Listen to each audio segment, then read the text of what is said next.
Welcome to Surya's TV. Good evening news. Double engine సర్కారు ఉంటే పాలన ఎలా ఉంటుందో ఏడాదిలోనే చేసి చూపించామని సీఎం చంద్రబాబు తెలిపారు. ఏదో అన్ని చేసేసామని చెప్పడం లేదు, కానీ ఊహించిన దానికంటే ఎక్కువ చేయగలిగాం. ఈరోజు మీరందరూ ఊహిస్తే నేను 4వ సారి ముఖ్యమంత్రి పదవి నాకు కొత్త కాదు. ఇంకా క్లిష్టమైన సమయాల్లో ముఖ్యమంత్రి అయ్యాను. ఆర్థిక వ్యవస్థ 95 అయితే చిన్న భిన్నమై జీతాలు కూడా ఇవ్వలేని పరిస్థితి ఉంటే ఆ రోజు ఆనాటి ప్రభుత్వాన్ని సమర్థవంతంగా నడిపించడమే కాకుండా అన్ని విషయాల్లో మనం ముందుకు తీసుకుపోగలిగాం. 99 నేనే ఉన్నాను కాబట్టి పెద్ద సమస్యలు రాలేదు. 2014లో రాష్ట్రం విభజనై కూర్చోవడానికి ప్లేస్ లేకపోతే ఇక్కడ నేను వచ్చాడు బస్సులో కూర్చొని పరిపాలన ప్రారంభించాం. అక్కడి నుంచి నిలదొక్కుకోవడానికి దేశంలో ఎక్కడా జరగని విధంగా 13.5% గ్రోత్ రేట్ CAGR సాధించి రాష్ట్రాన్ని ముందుకు నడిపించాం. 2019 నుంచి అన్నీ మనం చూసాం. కష్టాలన్నీ మనవాడు చెప్పారు. నేను ఆ విషయాలకు పోవడం లేదు. ఎక్కడ మన ప్రయాణం ప్రారంభమైంది, ఏం చేశాం, ఏం చేయబోతున్నామో అవన్నీ కూడా ఒకసారి సమీక్ష చేసుకోవడానికి ఈ కార్యక్రమం పెట్టాం. CAGR సాధించి రాష్ట్రాన్ని ముందుకు నడిపించాం. అభివృద్ధితో పాటు సంక్షేమ కార్యక్రమాలు ముఖ్యమని సీఎం చంద్రబాబు తనతో చెప్పారని డిప్యూటీ సీఎం పవన్ కళ్యాణ్ తెలిపారు. ఏడాది కాలంలో బ్రాండ్ ఏపీని పునరుద్ధరించడం ద్వారా 9.4 లక్షల కోట్ల పెట్టుబడుల్ని ఆంధ్రప్రదేశ్ ఆకర్షించింది. తద్వారా 6 లక్షల ఉద్యోగాల కల్పనకు ఇది దారి వేస్తుంది. గత 5 ఏళ్లలో గజానికి గొంతగా మారిన రాష్ట్ర రహదారులకు పునర్జీవం నింపుతూ 20,000 కిలోమీటర్లు R&B రోడ్లకి మరమ్మతులు చేసింది. వైసీపీ గత పాలనలో ల్యాండ్ యాక్ట్ని రద్దు చేసే ఒక ల్యాండ్ యాక్ట్ని తీసుకొచ్చింది. దాన్ని రద్దు చేసి కూటమి ప్రభుత్వం రాగానే చంద్రబాబు గారి నాయకత్వంలో ఆ యాక్ట్ని రద్దు చేసి ప్రజల ఆస్తులకి రక్షణ కల్పించే విధంగా చర్యలు చేపట్టింది. గత ప్రభుత్వంలో BC SC ST minority sub plan నిధుల్ని సైతం ఇష్టారాజ్యంగా మళ్లించి వెనుకబడిన వర్గాల వారికి ద్రోహం చేసింది. కూటమి ప్రభుత్వం సప్లాన్ నిధులు దుర్వినియోగం కాకుండా చేపట్టి ఆయా వర్గాల స్వయం ఉపాధి పథకాలకి వెచ్చిస్తూ ఉంది. ప్రత్యేకించి నేను పంచాయతీరాజ్ మన శాఖని నేను నిర్వహిస్తున్నాను కాబట్టి దానికి సంబంధించి కొంచెం చెప్తాను మీకు. పంచాయతీరాజ్ గ్రామీణాభివృద్ధి శాఖ బాధ్యతలు స్వీకరించిన వెంటనే సర్పంచులు తలెత్తుకునేలా మొదటి అడుగు వేయడమైంది. జాతీయ పండుగలైన స్వాతంత్ర దినోత్సవం, గణతంత్ర వేడుకలకు నిర్వహణకిచ్చే నిధుల్ని మైనర్ పంచాయతీలకు 100 నుంచి 10,000కి, మేజర్ పంచాయతీలకు 250 నుంచి 25,000కి పెంచాం. గ్రామాన స్వాతంత్ర గణ దినోత్సవ వేడుకలను ఘనంగా నిర్వహించుకునే అవకాశం కల్పించి ఆత్మగౌరవాన్ని కాపాడాం. సర్పంచుల ఆత్మగౌరవాన్ని గ్రామ స్వరాజ్య సాధన లక్ష్యంలో ఒకే రోజున 13,300. జగన్ను ఎలాగైనా జైల్లో పెట్టాలని కూటమి ప్రభుత్వం ఏడాదిగా కుట్ర చేస్తుందని మాజీ మంత్రి ఆర్కే రోజా మండిపడ్డారు. ఈరోజు జగన్ గారికి వస్తున్న క్రేజ్ చూసి జలసీతో చంద్రబాబు నాయుడు గారు, లోకేష్ గారు, పవన్ కళ్యాణ్ గారు, హోమ్ మినిస్టర్ గారు కలిసి కుట్రపూరితంగా చేస్తున్న ప్రచారం అనేది ఈరోజు అందరికీ అర్థమైంది. ఎందుకంటే మీరు అందరూ చూశారు, రాప్తాడులో జగన్మోహన్ రెడ్డి గారు వెళ్తే ఎలా జన సముద్రం రోడ్డు మీదకి వచ్చిందో, అలాగే పొదిలికి వెళ్ళినప్పుడు ఎలా జన సముద్రం వచ్చిందో మనం చూసాం.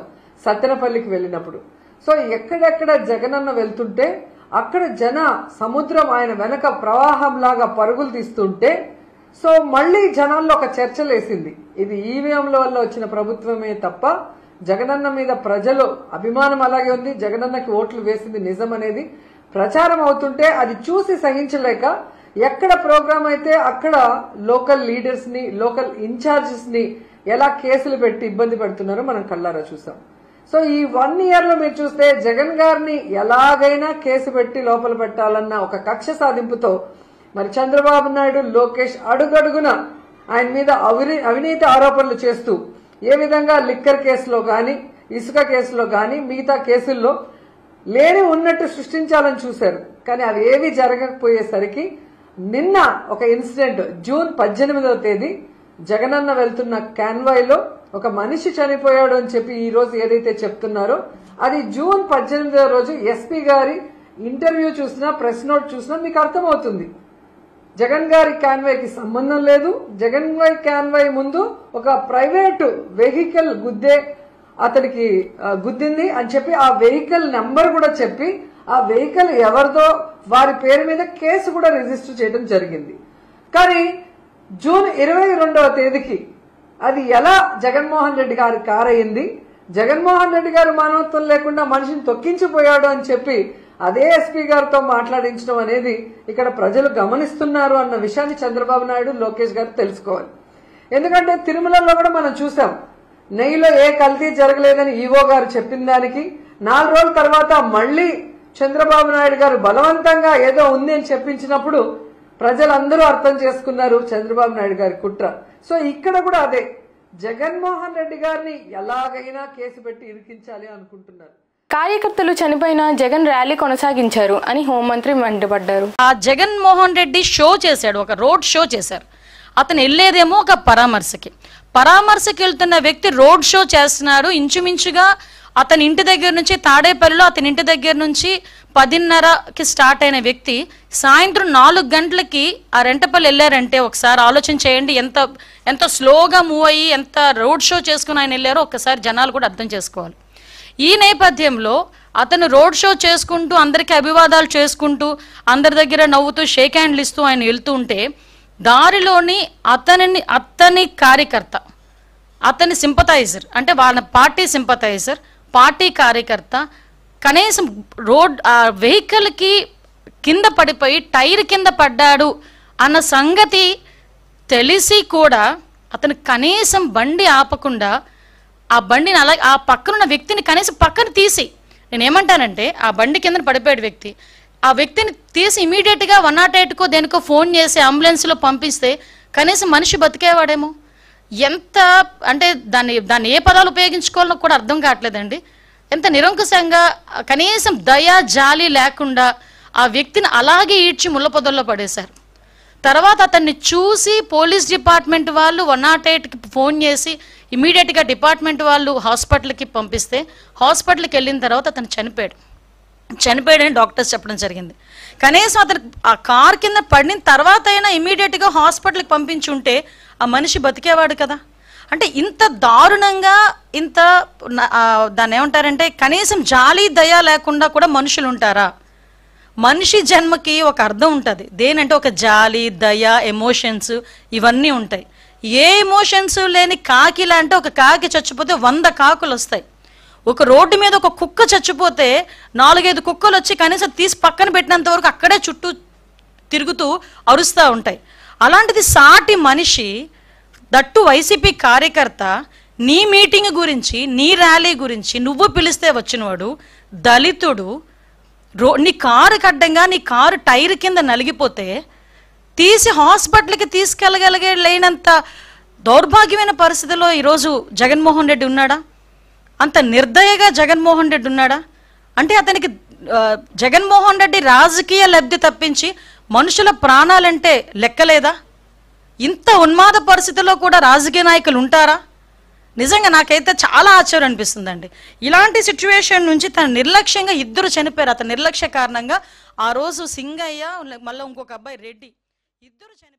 మైలవరంలో 2 చిన్నారులు హత్య కేసులో మిస్టరీ వీడింది. ఈ కేసులో కీలక విషయాలను మైలవరం సిఐ చంద్రశేఖర్ సోమవారం మీడియాకు వెల్లడించారు.